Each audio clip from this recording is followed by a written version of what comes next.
আসসালামু আলাইকুম ওরহমতুল্লাহি ওবারাকাতুহ। প্রিয় মুত্তাকি 24-এর দর্শক বন্ধুরা, আশা করি আল্লাহ পাকের অশেষ মেহেরবানিতে আপনারা সকলেই ভালো আছেন। জান্নাতের আকাশচুম্বী তাঁবু। কর্মমুখর জীবনে কাজের ব্যস্ততায় প্রায় হাঁপিয়ে ওঠে মানুষ। নতুন করে কর্মোদ্যম ফিরে পেতে প্রয়োজন পড়ে শারীরিক ও মানসিক বিশ্রামের। ক্লান্তি দূর করতে নানামুখী আয়োজন করে মানুষ। খোলা আকাশের নিচে রাত্রিযাপন করতে ঘরোয়া জীবন থেকে কিছু সময়ের জন্য দূরে চলে যায় তাঁবুটানায় রোমাঞ্চকর অভিজ্ঞতা পেতে। জান্নাতেও আল্লাহ রব্বুল আলামিন উন্নত মানের তাঁবুর ব্যবস্থা রেখেছেন, তবে পৃথিবীতে মানুষের বানানো তাঁবুর সাথে সেই তাঁবুর কোনো সাদৃশ্য নেই। স্বাভাবিকভাবেই মনে প্রশ্ন আসে, জান্নাতের তাঁবুগুলো তাহলে কিসের তৈরি, কতটুকুই বা উঁচু? রাসূলুল্লাহ সাল্লাল্লাহু আলাইহি সাল্লাম জান্নাতের তাঁবুগুলোর বর্ণনা দিয়ে বলেন, সেখানে থাকবে শূন্যগর্ভ মতির তাঁবু, যা উচ্চতা ও প্রস্থে হবে 60 মাইল। মুক্তা নির্মিত তাঁবুগুলোর উচ্চতা হবে ওপরের দিকে 60 মাইল, কারণ জান্নাতে মানুষের উচ্চতা মোটেও পৃথিবীর মানুষের মতো হবে না। জান্নাতে মানুষের উচ্চতা হবে আদম আলাইহিস সালামের সমান। আল্লাহ আদম আলাইহিস সালামকে 60 হাত দীর্ঘ করে তৈরি করেছিলেন। নবীজি বলেন, জান্নাতে প্রত্যেকের উচ্চতা হবে আদম আলাইহিস সালামের মতো, অর্থাৎ উচ্চতায় তাদের দেহ 60 হাত পরিমাণ লম্বা হবে। মতি দ্বারা নির্মিত সুদীর্ঘ সেসব তাঁবুতে জান্নাতবাসীদের জন্য মনোরঞ্জনের নানা রকম ব্যবস্থা থাকবে। জান্নাতীরা সেখানে থাকবে পরম আনন্দে। মানুষ তার সারা জীবনের উপার্জন দিয়ে দীর্ঘমেয়াদী যেসব প্রজেক্টে হাত দেয়, তার মধ্যে একটি হলো বাড়ি। বাড়ি বানানোর জন্য প্রথমে সে পছন্দসই জায়গা জমি কেনে।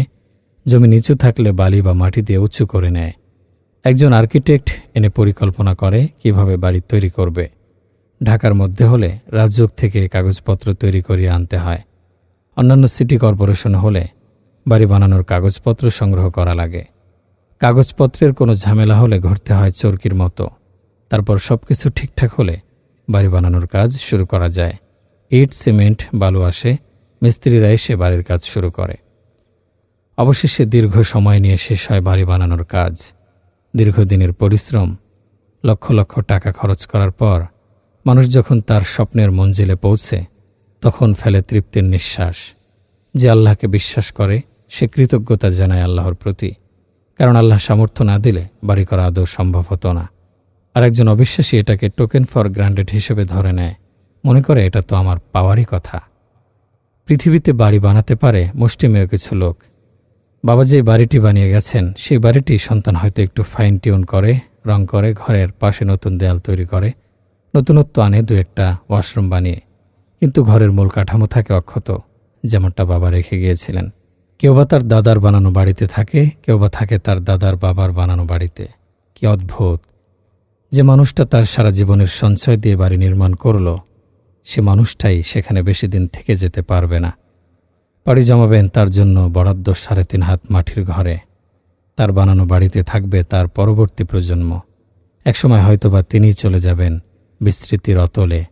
কেউ আর মনে করতে পারবে না এই বাড়িটি কে বানিয়েছিল। আজ আমরা যে বাড়িতে আছি, এই বাড়ির জায়গা তো কোনো কালে কেউ একজন কিনেছিলেন। আমরা কয়জন জানি আমাদের বাড়ির জায়গাটি কয়েকশো বছর আগে কে কিনেছিলেন? যিনি কিনেছিলেন তিনি হয়তো একটু একটু করে জমানো সমস্ত উপার্জন দিয়ে বাড়ির জায়গাটি কিনেছিলেন। আজ আমরা তার নাম পর্যন্ত জানি না। আমরা যারা বেঁচে আছি, 100 বছর পর হয়তো আমাদের স্মরণ করার মতো কেউই থাকবে না। যে বাড়িতে আমি আজ বসবাস করছি, 100 বছর পর হয়তো কেউ আর মনেই রাখবে না এই নামে কেউ এই বাড়িতে থাকত। অথচ এই বাড়ি নির্মাণের জন্য আমরা মাথার ঘাম পায়ে ফেলছি, ভালো খাবার না খেয়ে, ভালো কাপড় না পরে টাকা সঞ্চয় করছি, যাতে একটি বাড়ি বানাতে পারি। কল্পনা করুন, 100 বছর পর আল্লাহ আমাকে আবার জীবিত করে পৃথিবীতে পাঠালেন। আমার বানানো বাড়িতে যখন আমি ঢুকতে যাব, তখন বাড়ির দারোয়ান বলে উঠবে, কে তুমি, কাকে চাই? কেউ আমাকে চিনবেও না। আমার বাড়িতে আমাকে ঢুকতে দেয়া হবে না। এই পটভূমি নিয়ে 2 মুসাফির শিরোনামে একটি প্রতীকী গল্প লিখেছিলেন শওকত ওসমান। গল্পে সুবহান জোয়ারদার নামের এক লোক একদিনের জন্য আবার পৃথিবীতে আসে। সে তার জমি জমা দেখিয়ে অন্য মুসাফিরকে বলে, ওই আমার ঘর দেখা যাচ্ছে, ওই আমার বাগান, এই চারদিকে যত জমি জিরাত সব আমার। চলুন আপনাকে ওই যে নারকেল গাছ দেখা যাচ্ছে, ওখান থেকে যা ডাব খাওয়াবো 7 দিনের পিয়াস মরে যাবে। কিছুক্ষণ পর সোলেমান মল্লিক নামের একজন লোক এলো। সোবহান জোয়ারদারের কথা শুনে সে খিলখিল করে হাসল। সে লোকটাকে প্রথমে পাগল ভাবল। পরবর্তীতে যখন বুঝতে পারল লোকটি পাগল না, তখন ভাবল সে হয়তো চোর। এক পর্যায়ে দুজনের মধ্যে বাকবিতণ্ডা শুরু হলে কয়েকজন লাঠি নিয়ে ছুটে এলো সোলেমান মল্লিককে। তারা বলল, হুকুম দিন না। সোবহান জোয়ারদারের মাথাটা একদম বাইন মাছ চেঁচা করে দেই। যে বাড়িটা সোবহান জোয়ারদার বানিয়ে গিয়েছিলেন, যেসব গাছপালা নিজ হাতে লাগিয়েছেন, আজ সেই বাড়ি সেই গাছপালা বলা হচ্ছে তার না। চোর বলে তাকে বের করে দেয়া হচ্ছে। মাত্র কয়েক প্রজন্মের ব্যবধান। এরই মধ্যে আমার শব্দটির রূপান্তর ঘটেছে। বাড়ির প্রকৃত মালিককে কেউ চিনতেই পারছে না। নিজের হাতে গড়া বাড়িটিকে আমার বাড়ি বলার অপরাধে তার মাথায় লাঠি উঠছে। আমাদের অবস্থাও তো অনেকটা সোবহান জোয়ারদারের মতো। পৃথিবীতে একটি বাড়ি বানাবার জন্য, নয়নাভিরাম একটি প্রাসাদ নির্মাণের জন্য পুরো জীবনটা ব্যয় করে ফেলি। এই ক্ষণস্থায়ী জীবনের জন্য আমাদের কতই না আয়োজন, অথচ চিরস্থায়ী জীবনের জন্য আমাদের প্রস্তুতি উপার্জন কতটুকু। অনন্তকাল যেখানে থাকতে হবে, সেখানে কি আমাদের একটি বাড়ি থাকবে? সেখানে কি আমাদের আলিশান একটি প্রাসাদ থাকবে? পৃথিবীতে থাকা অবস্থায় অনেকেই জান্নাতের আলিশান প্রাসাদের সুসংবাদ পেয়েছেন। মুসাফিরের মতো জীবনে তাদের কোনো প্রাসাদ ছিল না, কিন্তু স্থায়ী ঠিকানায় তারা ঠিকই প্রাসাদ নির্মাণ করেছেন। নবীজির উম্মতের অনেকেই জান্নাতের সুসংবাদ পেয়েছেন। তাদের মধ্যে সবচেয়ে বিখ্যাত হলেন জান্নাতের সুসংবাদ পাওয়া 10 জন সাহাবী, যাদেরকে একসাথে আশারায়ে মুবাশশারা বা জান্নাতের সুসংবাদ প্রাপ্ত 10 জন বলা হয়। কিন্তু তাদের আগেও এক বা একাধিক সাহাবী জান্নাতের সুসংবাদ পেয়েছিলেন। সাহাবীদের মধ্যে সর্বপ্রথম জান্নাতের সুসংবাদ পান উম্মুল মুমিনিন খাদিজা রাদিয়াল্লাহু আনহা। রাসূলুল্লাহ সাল্লাল্লাহু আলাইহি সাল্লামের ওহী প্রাপ্তির সূচনাকাল তখন। হেরা গুহায় একান্তে আল্লাহর ইবাদতে মগ্ন হতেন তিনি। খাদিজা রাদিয়াল্লাহু আনহা মাঝে মধ্যে সেখানে তার জন্য খাবার নিয়ে যেতেন। অন্যান্য দিনের মতো একদিন খাবার নিয়ে হেরা গুহায় যাচ্ছিলেন খাদিজা রাদিয়াল্লাহু আনহা। জিবরাইল আলাইহিস সালাম খাদিজার আগমনের সংবাদ নবীজিকে দিয়ে বললেন, ওই যে খাদিজা একটি পাত্র নিয়ে আসছেন।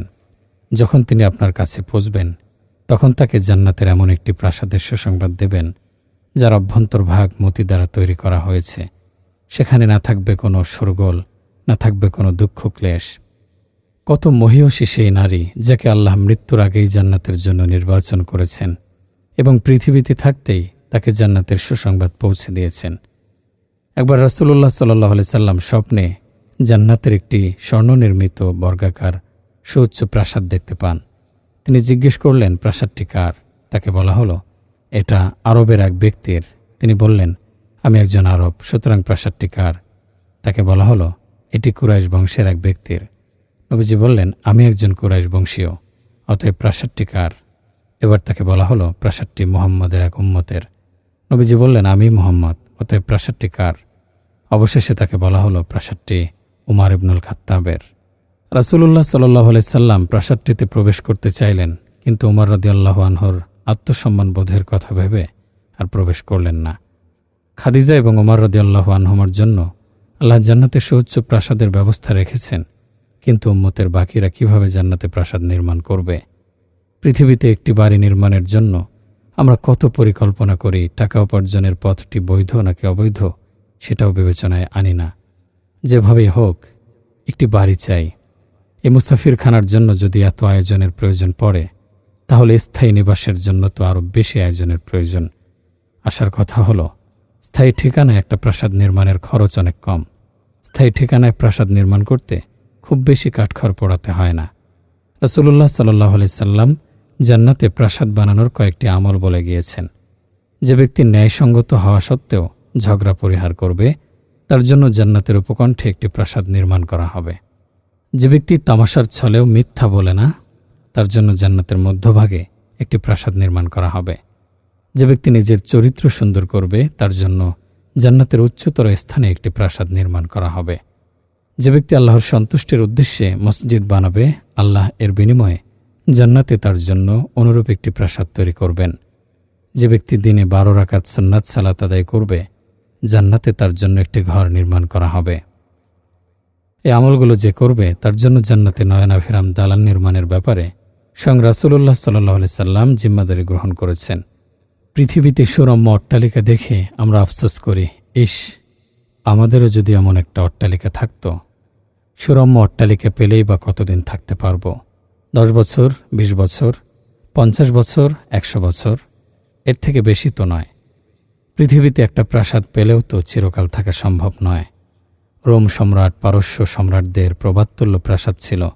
প্রাসাদ থাকলেও আজ তারা নেই। সাহাবীরা আফসোস করে বলতেন, আমার জন্য যদি জান্নাতে একটি প্রাসাদ থাকত। আয়েশা রাদিয়াল্লাহু আনহা খাদিজা রাদিয়াল্লাহু আনহার ব্যাপারে ঈর্ষা করতেন, কারণ জান্নাতে খাদিজার একটি প্রাসাদ রয়েছে। তাদের মূল লক্ষ্য ছিল জান্নাত। পৃথিবীতে অট্টালিকা না বানিয়ে তারা জান্নাতে অট্টালিকা নির্মাণের জন্য প্রতিযোগিতা করত।